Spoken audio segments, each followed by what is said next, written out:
Saya. Oke, silahkan kelompok 2 mempresentasikan sekitar 10 menit saja. Nanti ditambahkan materi oleh teman-teman dan dilanjutkan sesi pertanyaan. Boleh 3, nanti kalau ada waktu boleh ditambah. Oke, silakan Ibu, mohon pamit undur diri. Terima kasih atas pertemuan hari ini. Mohon maaf jika ada yang kurang berkenan. Wabillahi taufiq wa hidayah. Wassalamualaikum warahmatullahi wabarakatuh. Waalaikumsalam warahmatullahi wabarakatuh. Ya, silakan. Siapa yang jadi moderator, Faisal atau Mary? Faisal, Bu. Oke.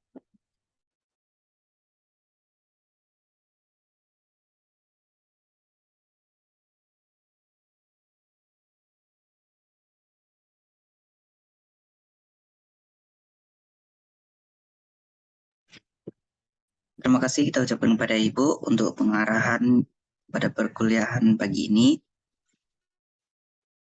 Sebelumnya, Assalamualaikum warahmatullahi wabarakatuh.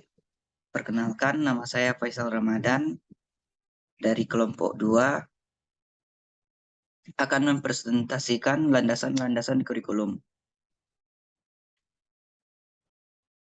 Anggota kelompok saya yaitu saya sendiri, Faisal Ramadan dengan NIM 21129386 dan Mary Handayani dengan NIM 21129070. Baiklah, untuk penyampaian materi atau penjelasan materi pertama yaitu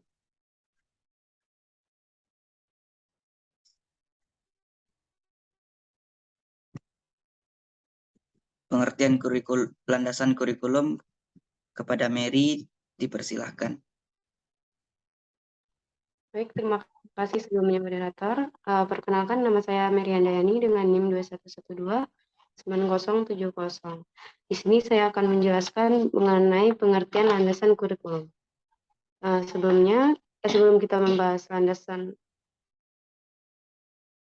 apa saja landasan-landasan dalam pengembangan kurikulum, saya akan menjelaskan pengertian landasan kurikulum, yaitu landasan kurikulum merupakan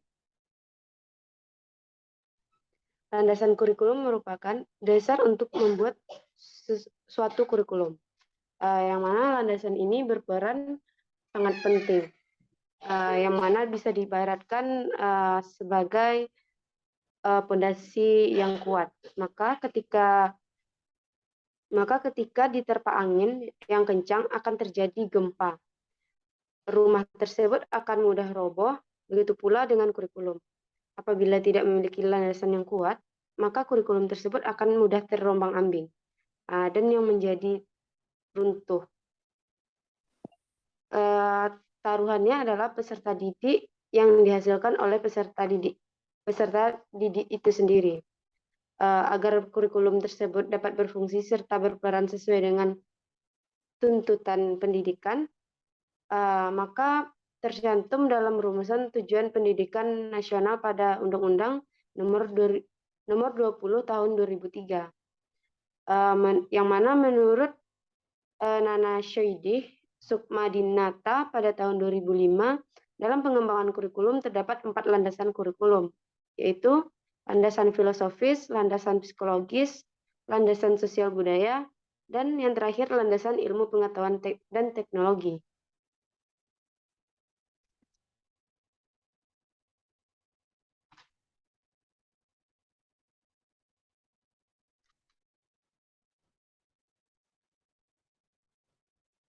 Slide selanjutnya, Faisal.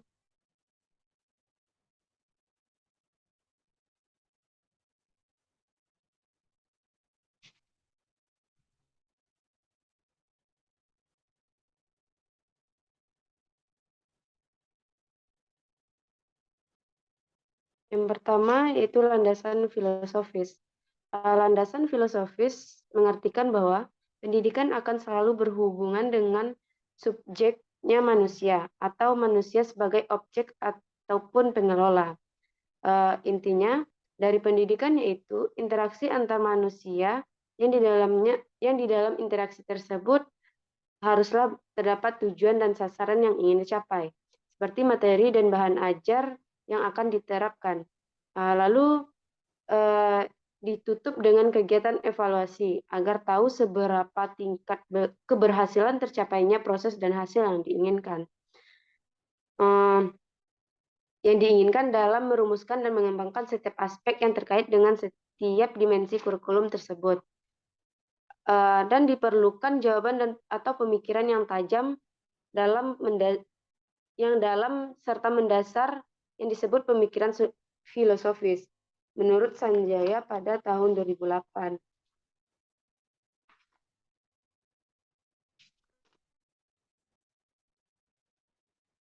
Selanjutnya, landasan psikologis.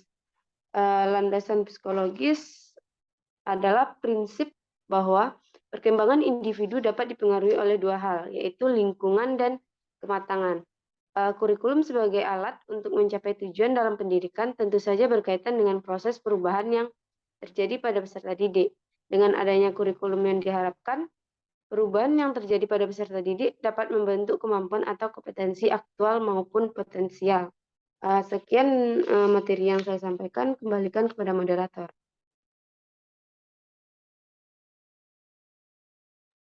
Baiklah, terima kasih kita ucapkan kepada Mary. Untuk pemaparan materi berikutnya yaitu landasan sosiologis yang akan saya jelaskan sendiri.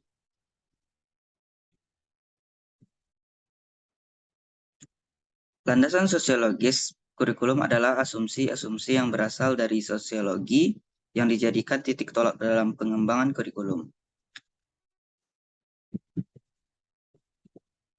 Landasan ini didasari bahwa pendidikan adalah proses budaya untuk meningkatkan harkat dan martabat manusia. Pendidikan adalah proses sosialisasi melalui interaksi insani menuju manusia yang berbudaya.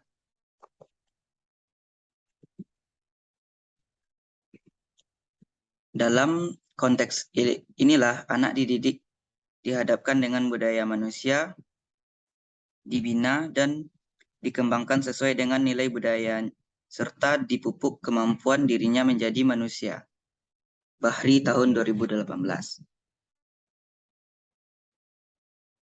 Jika dipandang dari sosiologi, pendidikan adalah proses mempersiapkan individu agar menjadi warga masyarakat yang diharapkan. Pendidikan adalah proses sosialisasi dan berdasarkan pandangan antropologi, pendidikan adalah alkulturasi atau pembudayaan. Dengan pendidikan, kita dapat mengharapkan muncul manusia-manusia yang lain dan asing terhadap masyarakatnya, tapi manusia yang lebih bermutu dan mengerti, dan mampu membangun masyarakat. Oleh karena itu, tujuan isi ataupun maupun proses pendidikan harus disesuaikan dengan kondisi karakteristik budaya pada masyarakat tersebut. Nana Sukmadinata tahun 1997 halaman 58.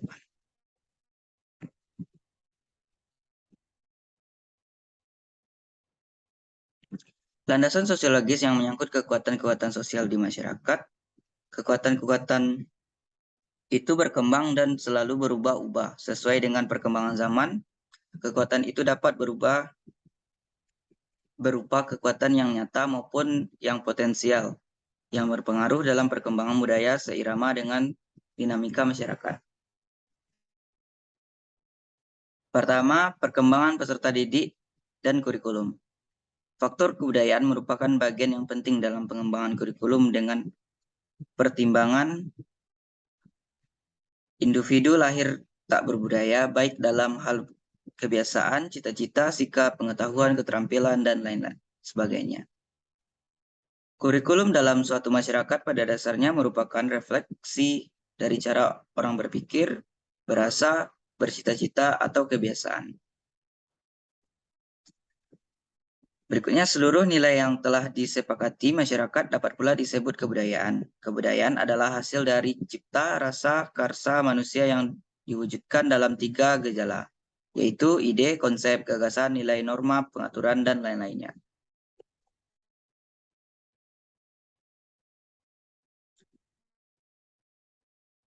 Berikutnya itu masyarakat dan kurikulum. Pengembangan kurikulum juga harus ditekankan pada pengembangan individu yang mencakup keterkaitannya dengan nilai lingkungan sosial setempat. Berikutnya yaitu landasan IPTEK.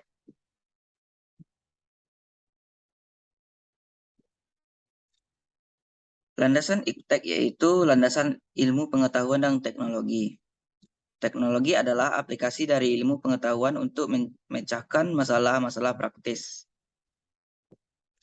Ilmu dan teknologi tidak bisa dipisahkan dan selalu berkembang dengan pesat seiring lajunya perkembangan masyarakat. Sumber nilai yang ada dalam masyarakat untuk dikembangkan melalui proses pendidikan ada 3, yaitu logika, estetika, dan etika. Ilmu pengetahuan dan kebudayaan adalah nilai-nilai yang bersumber pada logika atau pikiran. Sebagai akibat dan kemajuan ilmu pengetahuan dan teknologi, yang pada hakikatnya adalah hasil kebudayaan manusia, maka kehidupan manusia semakin luas, semakin meningkat sehingga tuntutan hidup pun semakin tinggi. Pendidikan juga mendapat pengaruh yang cukup besar dari ilmu dan teknologi. Pendidikan sangat erat hubungannya dengan kehidupan sosial, sebab pendidikan merupakan suatu aspek sosial. Pendidikan tidak terbatas pada pendidikan formal saja, melainkan juga pendidikan non-formal, sebab pendidikan meliputi segala usaha sendiri atau usaha pihak luar untuk meningkatkan pengetahuan dan kecakapan, memperoleh keterampilan dan membentuk sikap-sikap tertentu. Kemajuan di bidang komunikasi massa juga sangat berpengaruh terhadap pendidikan, sebab media massa juga merupakan media pendidikan. Dengan kata lain, melalui media massa dapat berlangsung proses pendidikan, baik tayang-tayangan yang berbentuk informasi ataupun tayangan yang bersifat hiburan juga mempunyai nilai-nilai pendidikan. Pemanfaatan dan pengembangan IPTEK yang pada gilirannya mengandung implikasi tertentu terhadap pengembangan sumber daya manusia atau SDM, supaya memiliki kemampuan dalam penguasaan dan pemanfaatan serta pengembangan dalam bidang IPTEK. Dalam hal ini, implikasi IPTEK dalam pengembangan kurikulum antara lain, yang pertama yaitu pengembangan kurikulum harus dapat meningkatkan dan mengembangkan kemampuan berpikir peserta didik untuk lebih banyak menghasilkan teknologi baru sesuai dengan perkembangan zaman dan karakteristik masyarakat Indonesia. Yang kedua, pengembangan kurikulum harus difokuskan kepada kemampuan peserta didik untuk mengenali, merevitalisasi produk teknologi yang telah lama dimanfaatkan oleh masyarakat Indonesia sesuai dengan perkembangan ilmu pengetahuan dan teknologi itu sendiri. Yang ketiga, pengembangan IPTEK berimplikasi terhadap pengembangan kurikulum, yang di dalamnya mencakup pengembangan isi atau materi pendidikan. Yang keempat, pendidikan pada dasarnya adalah bersifat normatif. Dengan demikian, perubahan nilai-nilai yang diakibatkan perubahan ilmu pengetahuan dan teknologi perlu diarahkan agar bisa menuju pada perubahan yang positif.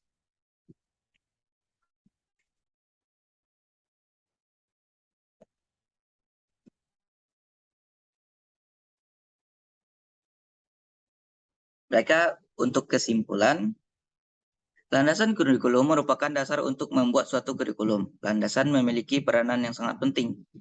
Diibaratkan kurikulum sebagai sebuah rumah yang tidak menggunakan landasan atau pondasi yang kuat.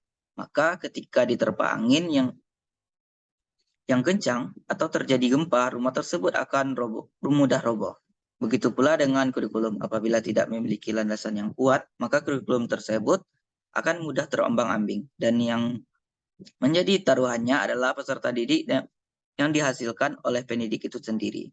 Agar kurikulum tersebut dapat berfungsi serta berperan sesuai dengan tuntutan pendidikan yang diinginkan, yang ingin dihasilkan seperti tercantum dalam rumusan tujuan pendidikan nasional yang telah digariskan dalam Undang-Undang Nomor 20 Tahun 2003. Menurut Nana Syodi Sukmadinata tahun 2005, dalam pengembangan kurikulum terdapat 4 landasan utama, yaitu landasan filosofis, landasan psikologis, landasan sosiologis, dan landasan ilmu pengetahuan dan teknologi atau IPTEK. Baiklah, hanya itu yang dapat kelompok penyaji paparkan untuk sesi berikutnya, yaitu sesi penambahan materi. Kepada teman-teman yang ingin menambahkan materi, dipersilahkan raise hand.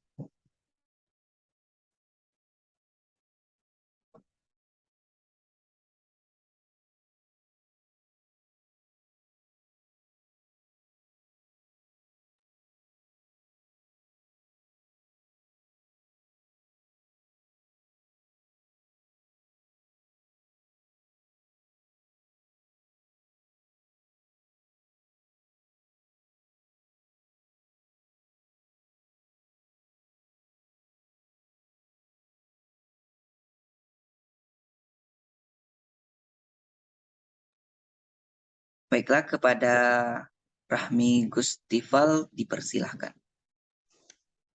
Baik, terima kasih moderator atas waktunya. Sebelumnya, perkenalkan nama saya Rahmi Gustifal dengan NIM 21129101.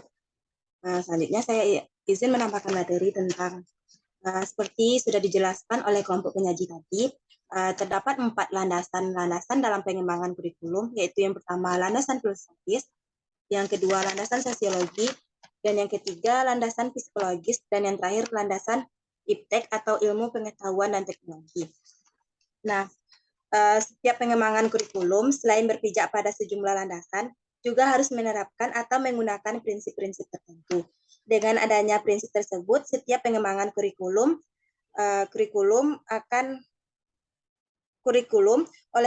oleh ketentuan atau hukum, sehingga dalam pengembangannya mempunyai arah yang jelas, yang telah disepakati. Prinsip-prinsip pengembangan kurikulum yaitu sebagai berikut. Yang pertama, yaitu prinsip relevansi, yang mana prinsip ini dipecah menjadi 2, yaitu eksternal dan internal. Yang mana eksternal yaitu kompetensi lulusan sesuai dengan kebutuhan penggunaan lulusan. Komponen-komponen tersebut memiliki relevansi dengan tuntunan ilmu pengetahuan dan teknologi atau relevansi epistemologis. Tuntunan dan potensi peserta didik, serta tuntunan dan kebutuhan perkembangan masyarakat. Sedangkan pengertian internal yaitu antara komponen kurikulum harus sesuai dan saling berkaitan. Kurikulum memiliki relevansi di antara komponen-komponen kurikulum, seperti tujuan, bahan, strategi, organisasi, dan evaluasi. Yang kedua yaitu prinsip fleksibilitas, yang mana kesatuan dalam kebijakan dan keberagaman dalam pelaksanaan diversifikasi kurikulum. Prinsip fleksibilitas berkenaan dengan kebebasan atau keluasan yang dimiliki guru dalam mengimplementasikan kurikulum dan adanya alternatif pilihan program pendidikan bagi siswa sesuai dengan minat dan bakatnya. Yang ketiga yaitu prinsip kontinuitas, yang mana pengertiannya yaitu adanya kesinambungan dalam kurikulum, baik secara vertikal maupun secara horizontal. Pengalaman belajar yang disediakan kurikulum harus memperhatikan kesinambungan, baik yang di dalam tingkat kelas, antar jenjang pendidikan, maupun antar jenjang pendidikan dengan jenis pekerjaan. Satu subkompetensi terpenuhi sebagai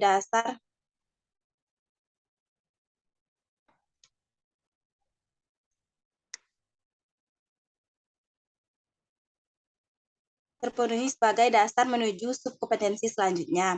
Yang keempat yaitu prinsip praktis dan efisiensi. Mudah diimplementasikan dan kompatibel kurikulum harus mudah dilaksanakan menggunakan alat-alat sederhana dan biayanya juga murah. Tepat pelaksanaannya dan menghasilkan sesuatu dengan tidak membuang-buang waktu, tenaga, dan biaya. Yang kelima yaitu prinsip efektivitas. Pemenuhan kebutuhan siswa sehingga mampu mengembangkan kapabilitas atau kapasitas intelektual siswa untuk menjadi warga negara yang bertanggung jawab dan mampu berkontribusi pada daya asing bangsa. Keberhasilan pelaksanaan kurikulum harus diperhatikan baik kuantitas maupun kualitas. Keberhasilan kuantitas ditinjau dari komponen-komponen kurikulum seperti tujuan, isi, proses, belajar, dan evaluasi. Sedangkan keberhasilan kualitasnya dilihat dari hasil pelaksanaan kurikulum yang ada. Yang keenam yaitu prinsip khusus. Adapun prinsip khusus yang harus diperhatikan dalam mengembangkan kurikulum antara lain, yang pertama prinsip keimanan, nilai dan budi pekerti luhur, penguasaan integrasi nasional, keseimbangan, etika, logika, estetika, dan kinetika, kesamaan memperoleh kesempatan, abad pengetahuan dan teknologi informasi, pengembangan keterampilan hidup, berpusat pada anak, serta pendekatan menyeluruh dan kemitraan. Baik, hanya itu penambahan materi dari saya. Selanjutnya saya kembalikan kepada moderator. Baiklah, kita ucapkan terima kasih kepada Rahmi Gustifal. Jika teman-teman ada yang ingin menambahkan materi, dipersilahkan untuk raise hand.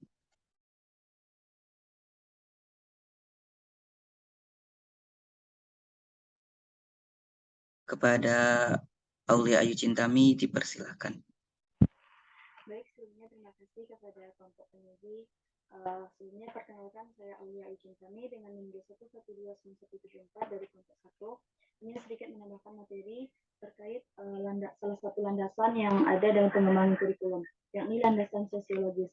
Seperti yang telah disampaikan oleh kelompok penyanyi sebelumnya, bahwa landasan sosiologis ini adalah asumsi-asumsi yang berasal dari sosiologis yang dijadikan titik tolak dalam pengembangannya. Nah, landasan sosial budaya ini dalam pengembangan kurikulum bertujuan untuk menyesuaikan masing-masing perbedaan, baik dari segi sosial maupun dari segi budaya dan kultur dalam masyarakat, agar terjadi keseimbangan dalam proses pembelajaran yang dilakukan. Oleh karena itu, sangat penting memperhatikan karakteristik masyarakat dalam pengembangan kurikulum. Salah satunya yaitu yang selalu berkembang. Hal tersebut menuntut tersedianya proses pendidikan yang relevan ke depannya.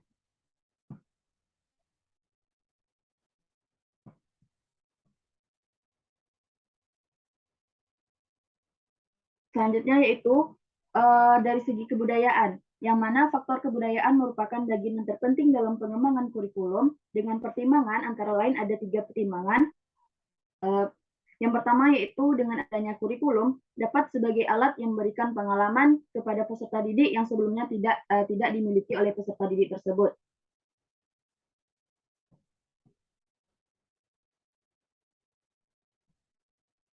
Yang kedua yaitu kurikulum dapat mengakomodasi aspek sosial dan aspek budaya. Yang ketiga yaitu kurikulum dapat mengakomodasikan unsur-unsur lingkungan yang menjadi dasar dalam menetapkan materi muatan lokal, sebab karakteristik setiap daerah berbeda-beda.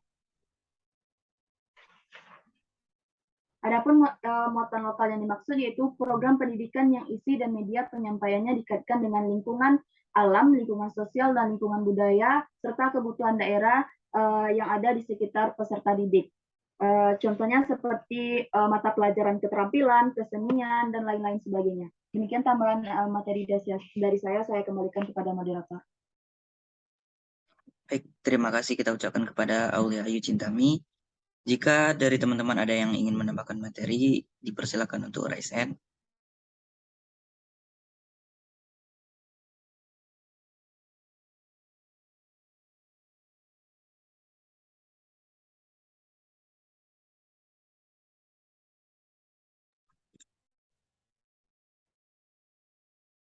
Kepada Nurmalasari dipersilakan.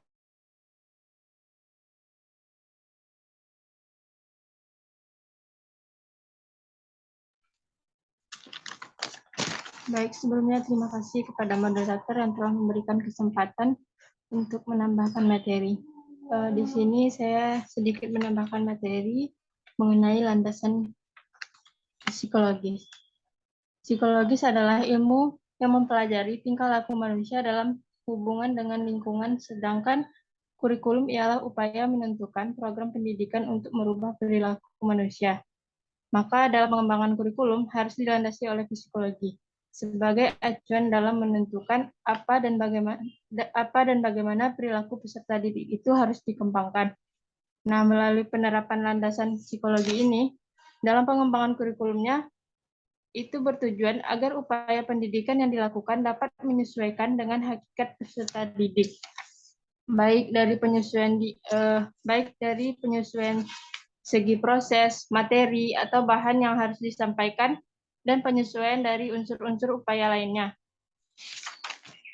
Adapun dua cabang psikologi yang sangat penting diperhatikan di dalam pengembangan kurikulum, yaitu psikologi perkembangan dan psikologi belajar, di mana psikologi belajar memberikan sumbangan terhadap perkembangan kurikulum, terutama bagaimana kurikulum itu akan diberikan kepada peserta didik dan bagaimana mempelajarinya. Nah, psikologi perkembangan ini diperlukan dalam menentukan isi kurikulum yang diberikan kepada peserta didik, baik tingkat kedalaman dan keluasan materi, tingkat kesulitan dan kelayakan, serta pemanfaatannya. Yang pertama yaitu perkembangan peserta didik dan kurikulum, di mana pandangan anak sebagai makhluk yang unik sangat berpengaruh terhadap perkembangan kurikulum pendidikan. Setiap anak merupakan pribadi tersendiri yang memiliki perbedaan di samping persamaannya. Implikasinya yaitu setiap anak diberikan kesempatan untuk berkembang sesuai dengan bakat, minat, dan kebutuhannya. Kemudian menyediakan pelajaran pilihan yang sesuai dengan minat anak. Kemudian menyediakan bahan ajar yang bersifat akademik dan memuat tujuan-tujuan yang mengandung pengetahuan atau nilai sikap dan keterampilan yang menggambarkan keseluruhan pribadi yang utuh. Yang kedua, psikologi belajar dan kurikulum, yakni merupakan suatu cabang ilmu yang mengkaji bagaimana individu belajar. Belajar yaitu perubahan perilaku yang terjadi melalui pengalaman. Psikologi atau teori belajar ini yang berkembang pada dasarnya dapat dikelompokkan ke dalam 3 rumpun, yaitu teori disiplin. Teori disiplin ini dari kelahiran anak atau individu telah memiliki potensi-potensi atau daya-daya tertentu, yang masing-masing memiliki fungsi tertentu seperti potensi atau daya ingat, daya berpikir, mencurahkan pendapat, mengamati, dan memecahkan masalah. Kemudian rumpun teori belajar, yang mana mencakup 3 teori, koneksionisme, atau teori ini mencakup teori asosiasi, teori conditioning, dan teori reinforcement, di mana individu tidak membawa potensi sejak lahir. Yang ketiga yaitu teori belajar atau organismik, bahwa keseluruhan lebih bermakna daripada bagian-bagian keseluruhan, bukan kumpulan dari bagian-bagian. Keseluruhan bukan kumpulan dari bagian-bagian. Menurut teori ini, stimulus yang hadir itu diseleksi menurut tujuannya. Kemudian individu melakukan interaksi dengannya, dan seterusnya terjadi perbuatan belajar. Baiklah, mungkin hanya sekian yang dapat saya sampaikan. Saya kembalikan kepada moderator. Terima kasih kita ucapkan kepada Nur Malasari. Untuk sesi berikutnya itu sesi tanya jawab. Kepada teman-teman yang ingin bertanya, silakan untuk raise hand.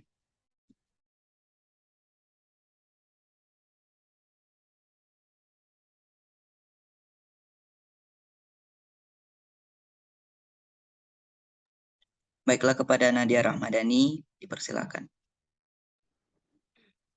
Baik, terima kasih moderator. Sebelumnya perkenalkan, nama saya Nadia Rahmadani dengan NIM 2112979, berasal dari kelompok 5, izin bertanya. Yang mana pertanyaannya, bagaimana pengaruh landasan sosiologis pada penyusunan kurikulum? Sekian, terima kasih. Kembali ke moderator. Baiklah, terima kasih kita ucapkan kepada Nadia Rahmadani. Untuk pertanyaan berikutnya, kepada Putri Khairani, dipersilakan. Assalamualaikum warahmatullahi wabarakatuh. Terima kasih sebelumnya moderator.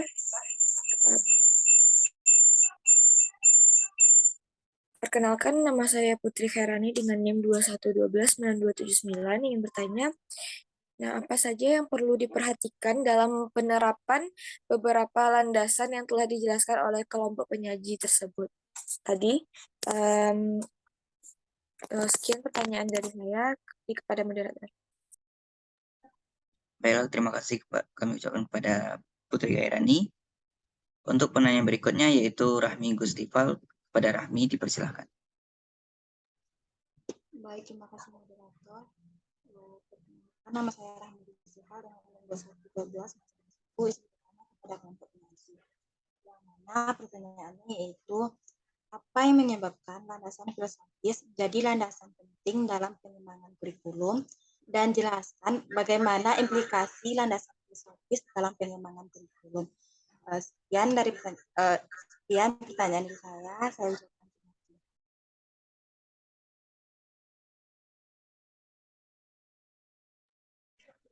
Baik, terima kasih kita ucapkan kepada Rahmi. Untuk teman-teman yang bertanya, silahkan untuk mengetikkan pertanyaannya di kolom chat Zoom ini. Jika dari teman-teman yang lain ada yang ingin bertanya, dipersilakan untuk raise hand.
Baiklah, untuk pertanyaan pertama yaitu pertanyaan dari Nadia Rahmadani yang akan saya jawab sendiri dengan pertanyaan yaitu bagaimana pengaruh landasan sosiologis pada penyusunan kurikulum.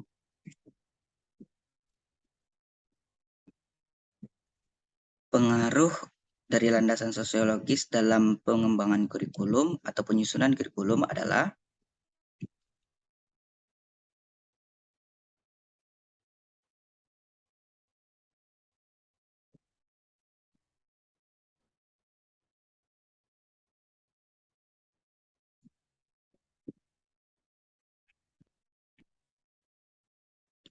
keberadaan sekolah tidak dapat dipisahkan dengan masyarakat sekitarnya. Perlu dibentuk badan kerjasama antara sekolah dengan tokoh-tokoh masyarakat.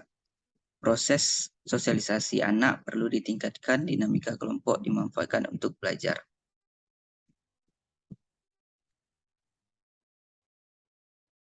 Landasan sosiologis dalam pengembangan kurikulum adalah untuk asumsi-asumsi yang berasal dari sosiologis yang dijadikan titik tolak dalam pengembangan kurikulum tersebut.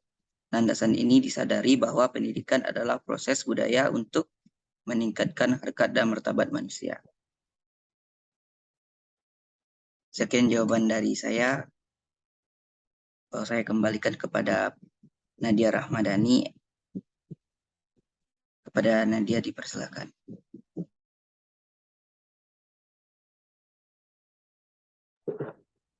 Baik, terima kasih atas jawabannya moderator.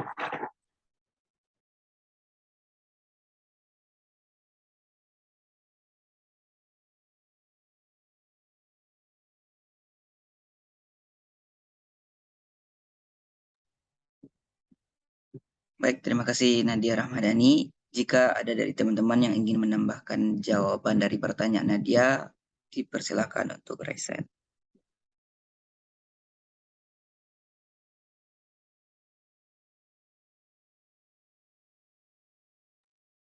Kepada Aulia Ayu Cintami dipersilakan.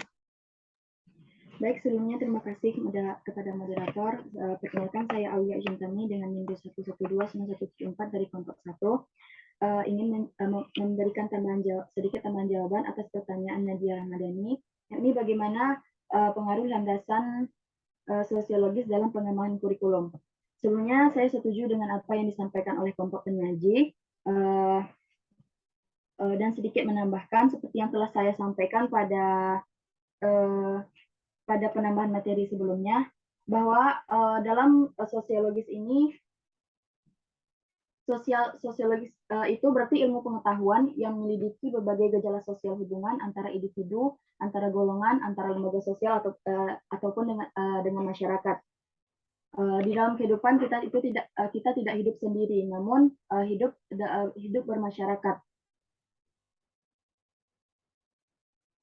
Oleh karena itu, ada dua hal yang paling utama dalam sosiologis ini yang perlu diperhatikan, yaitu yang pertama itu hubungan dalam masyarakat, dan yang kedua itu adanya kebudayaan. Nah, jadi pengaruhnya itu bahwa masyarakat ini bersikap statis seiring dengan kemajuan ilmu pengetahuan dan teknologi. Masyarakat selalu mengalami perubahan, bergerak menuju perkembangan yang semakin kompleks. Perubahan bukan hanya terjadi pada sistem nilai, akan tetapi juga pada pola kehidupan, struktur sosial, kebutuhan dan kebutuhan masyarakat. Oleh karena itu, landasan sosiologis ini pada bidang masyarakat, para pengembang kurikulum itu memperhatikan setiap tuntutan atau tekanan yang terjadi dalam masyarakat, karena terdapat perbedaan dalam setiap tuntutan tekanan tersebut. Para pengembang kurikulum akan memperhatikan bagaimana informasi yang dibutuhkan masyarakat, yang salah satunya sebagai langkah penting dalam proses penyusunan kurikulum. Dan yang kedua itu kebudayaan. Seperti yang kita ketahui, kebudayaan itu menyangkut tentang yang sama-sama yang kita ketahui bahwa kebudayaan itu menyangkut dari daerah atau asal dari peserta didik tersebut. Misalnya setiap karakteristik dari setiap daerah itu berbeda-beda. Jadi dengan adanya kurikulum ini, jadi dengan perbedaan karakteristik ini, kurikulum dapat mengakomodasikan unsur-unsur lingkungan yang menjadi dasar dalam penetapan materi yang ada, dan juga membentuk rasa dan juga dapat membentuk peserta didik semakin ingin mengetahui bagaimana bagaimana perkembangan terjadi di dalam lingkungan sekitarnya. Demikian tambahan jawaban dari saya kembalikan kepada moderator. Baik, terima kasih kita ucapkan kepada Aulia Ayu Cintami. Jika ada teman-teman yang ingin menambahkan atau jawaban dari Aulia Ayu Cintami, dipersilakan untuk raise hand.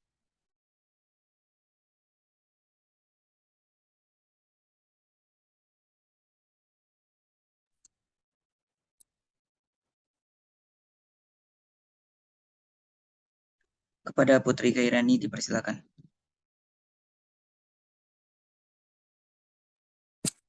Baik, terima kasih sebelumnya moderator. Perkenalkan, nama saya Putri Khairani dengan NIM 21129279. Nah, di sini saya akan menambahkan sedikit. Sebelumnya saya setuju dengan pendapat dari Aulia Ayu Cintami tersebut, di mana pengaruhnya yaitu ada kebutuhan masyarakat. Nah, di mana dalam pendidikan atau dalam pengembangan kurikulum itu, suatu lembaga pendidikan itu berusaha untuk menyiapkan tenaga-tenaga terdidik yang terampil, yang mana dari keterampilan tersebut dapat dijadikan sebagai penggali dari kebutuhan dari suatu kebutuhan masyarakat, yang mana kebutuhan masyarakat ini tak terbatas dan beraneka ragam. Adapun pengaruh dari landasan sosiologis dalam pengembangan kurikulum selanjutnya yaitu di mana bahwa pusat pendidikan itu kan bertempat di sekolah, baik di rumah, di sekolah, maupun di masyarakat. Nah, selain itu, jika dipandang dari sosiologis, maka dalam proses mempersiapkan individu agar menjadi masyarakat yang diharapkan atau menjadi masyarakat yang baik yang diharapkan oleh tujuan pendidikan, maka dalam proses sosialisasi berdasarkan pandangan budaya, maka masyarakat merupakan suatu kelompok individu yang mana diorganisasikan ke dalam kelompok-kelompok yang berbeda. Nah, dari tiap masyarakat yang berbeda itu mempunyai kebudayaan sendiri, sehingga dari beberapa budaya dan perbedaan tersebut dapat membedakan masyarakat yang satu dengan masyarakat yang lainnya. Dan selanjutnya yaitu dalam perubahan dan perkembangan masyarakat, di mana masyarakat itu merupakan suatu lembaga yang hidup, selalu berkembang dan berubah. Nah, perubahan dan perkembangan tersebut dalam nilai yang ada dalam masyarakat sering menimbulkan konflik antar sesama. Nah, dengan adanya landasan sosiologis ini dalam pendidikan, maka diharapkan nanti konflik yang terjadi di antara masyarakat maka dapat terselesaikan atau teratasi dengan baik. Mungkin sekian penambahan jawaban dari saya. Kembali kepada moderator. Terima kasih kita ucapkan kepada Putri Khairani. Untuk pertanyaan berikutnya yaitu pertanyaan dari Rahmi Gustifal yang akan dijawab oleh Saudara Mary Handayani. Kepada Mary Handayani dipersilakan. Baik, terima kasih sebelumnya moderator. Saya di sini akan menjawab pertanyaan dari Rami Gustifal, yang mana pertanyaannya, apa yang menyebabkan landasan filosofis menjadi landasan penting dalam pengembangan kurikulum, dan jelaskan bagaimana implikasi landasan filosofis dalam pengembangan kurikulum. Nah, landasan filosofis menjadi sangat penting, yaitu karena landasan filosofis sama dengan pandangan hidup yaitu pandangan hidup dalam dunia pendidikan, yang mana bertujuan untuk memberi arah kepada peserta didik dalam belajar. Ketika memiliki arah belajar yang jelas, maka peserta didik dapat mengeksploitasi kemampuan yang ada dalam dirinya, sehingga dapat mencapai hasil yang terbaik. Itu mengapa sebabnya filosofis sangat penting. Dan selanjutnya itu implikasi dalam filosofis. Implikasi dari penerapan landasan filosofis yaitu terbagi beberapa elemen, yaitu kurikulum berisi pengalaman-pengalaman yang telah teruji dengan sesuai minat dan kebutuhan siswa. Sedangkan tenaga pendidik yaitu menyediakan serta mengatur kondisi untuk pembelajaran peserta didik. Selanjutnya, mengoptimalkan kesempatan bagi peserta didik untuk menemukan dirinya sendiri, untuk menjadi dirinya sendiri, sehingga mampu membentuk masyarakat belajar, yaitu masyarakat yang siap menghadapi perubahan-perubahan yang semakin lama, semakin maju, tanpa kehilangan dirinya. Yang mana contoh implikasi tersebut yaitu mengembangkan potensi peserta didik untuk berpikir rasional dan kecemerlangan akademik dengan memberikan makna terhadap apa yang dilihat, didengar, dan dibaca, yang bertujuan untuk mengembangkan kemampuan intelektual dan kecemerlangan akademik, serta membangun kehidupan masyarakat yang lebih baik. Dan terakhir, mempersiapkan kehidupan masa kini dan masa depan. Itu contoh implikasi dari filosofis. Sekian saya berikan kepada moderator. Baik, terima kasih kita ucapkan kepada Mary Handayani. Jika teman-teman ada yang ingin menambahkan jawaban dari pertanyaan tersebut, dipersilakan untuk raise hand.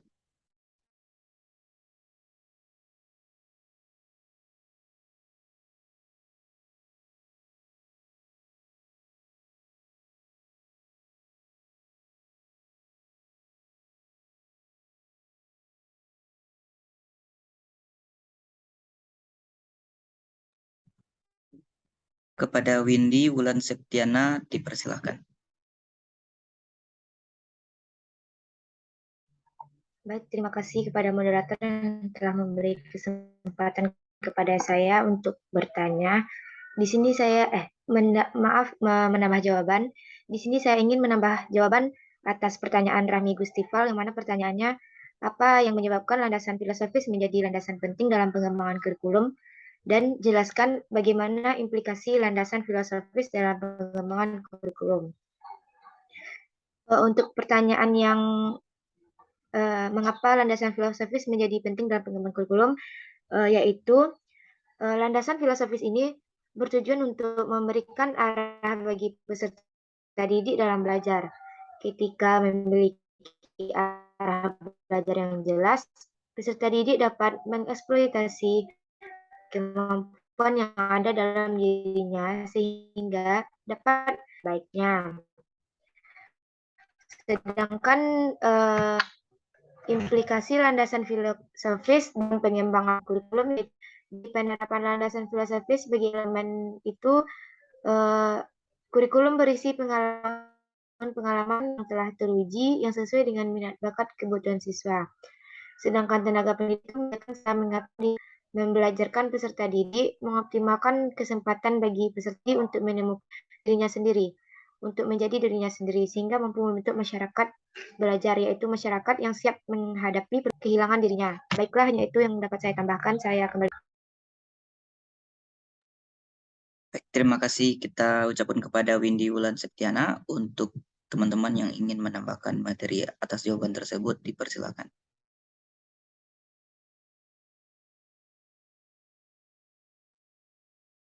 Kepada Sabrina Mahaputri, dipersilakan.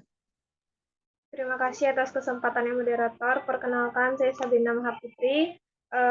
Izin menambahkan jawaban untuk pertanyaan yang sedang dibahas, yaitu kenapa landasan filosofis penting bagi pengembangan kurikulum. Landasan filosofis dalam pengembangan kurikulum yaitu membahas dan mengidentifikasi landasan filsafat serta implikasinya dalam mengembangkan kurikulum. Filsafat pendidikan sendiri pada dasarnya adalah penerapan dan pemikiran-pemikiran filosofis untuk memecahkan masalah-masalah pendidikan. Kurikulum pada hakikatnya adalah alat untuk mencapai tujuan pendidikan, karena tujuan pendidikan sangat dipengaruhi oleh filsafat atau pandangan hidup suatu negara. Maka, tentu saja kurikulum yang dikembangkan juga akan mencerminkan filsafat hidup yang dianut oleh negara tersebut.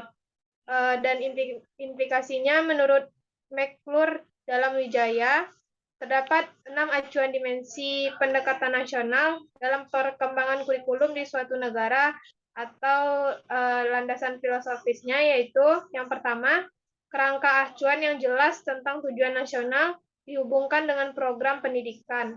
Yang kedua, hubungan yang erat antara pengembangan kurikulum nasional dengan reformasi sosial politik negara. Yang ketiga, mekanisme pengawasan dari kebijakan kurikulum yang ditempuh. Yang keempat, mekanisme pengawasan dari pengembangan dan aplikasi kurikulum di sekolah. 5. Metode ke arah pengembangan kurikulum yang disesuaikan dengan kebutuhan. 6. Penelaahan derajat desentralisasi dari implementasi kurikulum di sekolah. Sekian penambahan jawaban dari saya kembalikan kepada moderator. Terima kasih kita ucapkan kepada Sabrina Mahaputri. Untuk pertanyaan berikutnya yaitu pertanyaan dari Putri Khairani yang akan saya jawab sendiri. Pertanyaannya adalah, apa hal-hal yang perlu diperhatikan dalam pelaksanaan pengembangan kurikulum berdasarkan landasan kurikulum yang dijelaskan kelompok penyaji tadi? Dalam kurung filosofi, psikologi, sosiologi, dan iptek. Baiklah, hal-hal yang perlu diperhatikan dalam pelaksanaan pengembangan kurikulum yaitu yang pertama, relevansi memiliki makna sesuai atau serasi. Jika mengacu pada relevansi, setidaknya kurikulum harus memperhatikan aspek internal dan eksternal. Secara internal, kurikulum memiliki relevansi antara komponen kurikulum dalam kurung tujuan, bahan, strategi, organisasi, dan evaluasi. Sedangkan secara eksternal, komponen itu memiliki relevansi dengan tuntutan sains dan teknologi.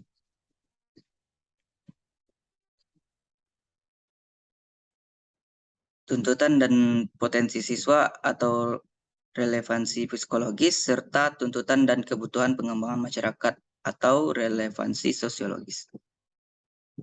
Oleh sebab itu, dalam membuat kurikulum harus memperhatikan kebutuhan lingkungan masyarakat dan siswa sekitarnya, sehingga nantinya akan bermanfaat bagi siswa untuk berkompetensi di dunia kerja yang akan datang.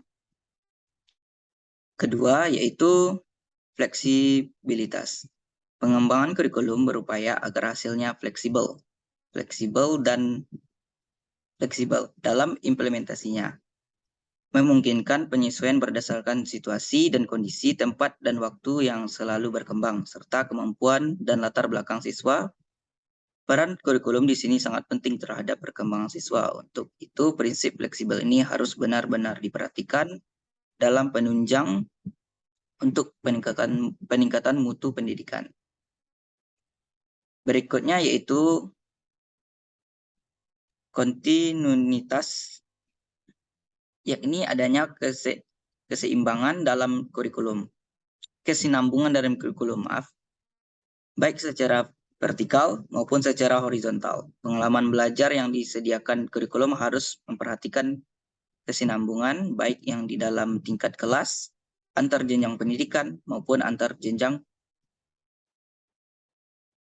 pendidikan dan jenis pekerjaan. Baiklah, untuk berikutnya yaitu efisiensi.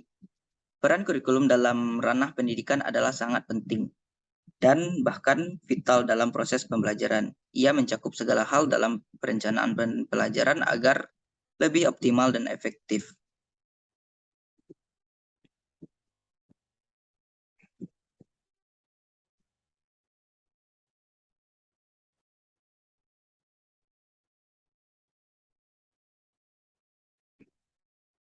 Berikutnya yaitu efektivitas. Mengembangkan kurikulum pendidikan perlu mempertimbangkan prinsip aktivitas. Yang dimaksud dengan efektivitas di sini adalah sejauh mana rencana program pembelajaran dicapai atau diimplementasikan.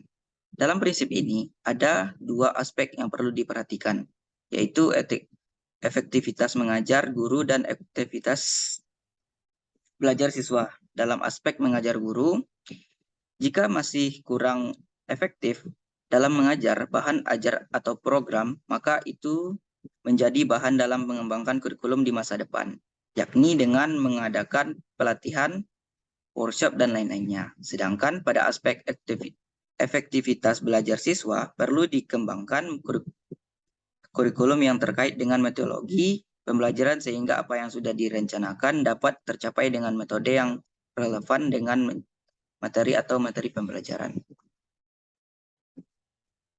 Baiklah, hanya itu yang dapat saya sampaikan. Jika ada dari teman-teman yang ingin menambahkan jawaban, dipersilakan untuk raise hand.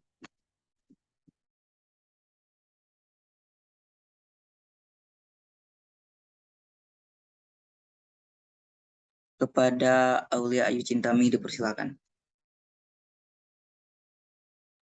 Baik, sebelumnya terima kasih kepada moderator. Perkenalkan saya Aulia Cintami dengan NIM 2112-9174 dari kelompok 1. Di sini saya ingin menambahkan sedikit jawaban atas pertanyaan Putri Khairani, yang mana pertanyaannya, apa saja yang perlu diperhatikan dalam pelaksanaan pengembangan kurikulum berdasarkan landasan-landasan kurikulum yang dijelaskan kelompok penyaji tadi. Sebelumnya jawaban Putri Khairani telah dijawab oleh kelompok penyaji, dan sedikit saya tambahkan bahwa ada beberapa yang perlu diperhatikan dari tiap-tiap landasan dalam pengembangan kurikulum tersebut. Yang pertama yaitu berasal dari landasan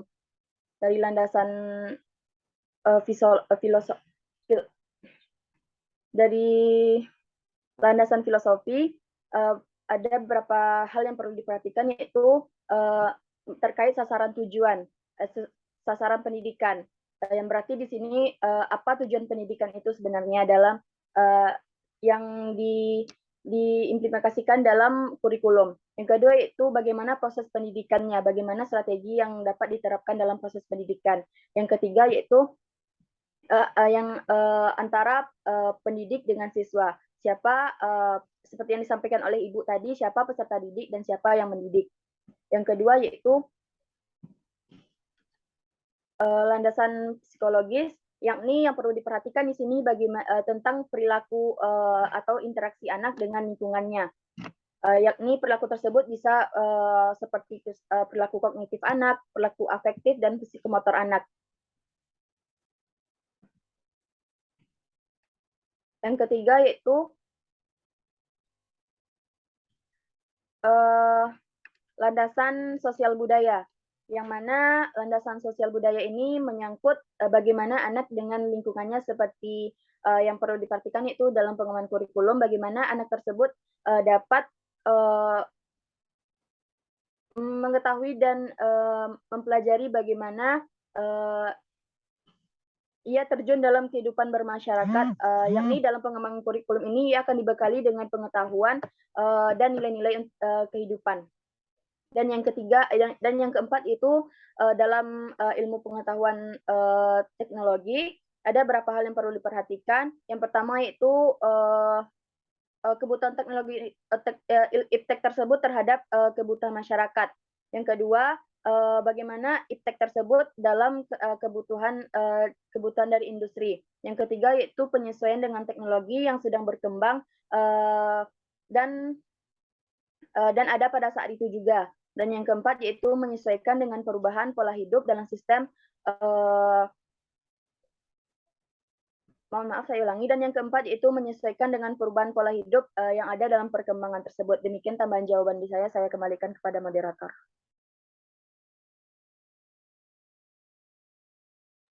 Baik, terima kasih kita ucapkan kepada Aulia Ayu Cintami. Jika dari teman-teman ada yang ingin menambahkan jawaban, dipersilakan untuk raise hand.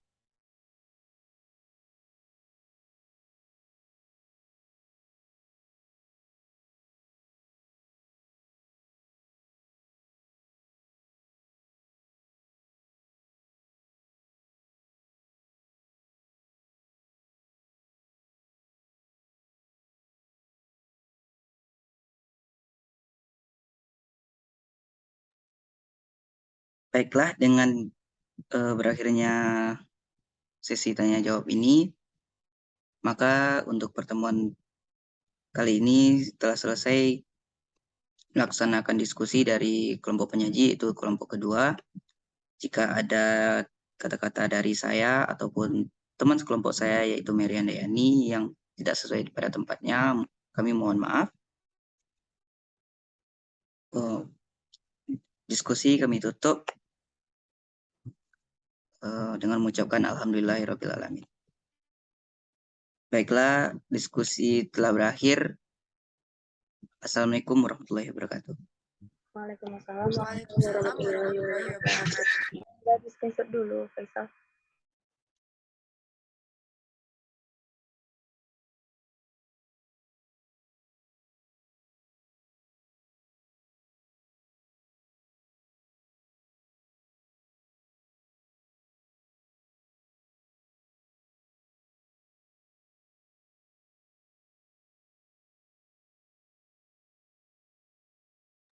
Mohon maaf Faisal, recordnya nggak dimatikan dulu.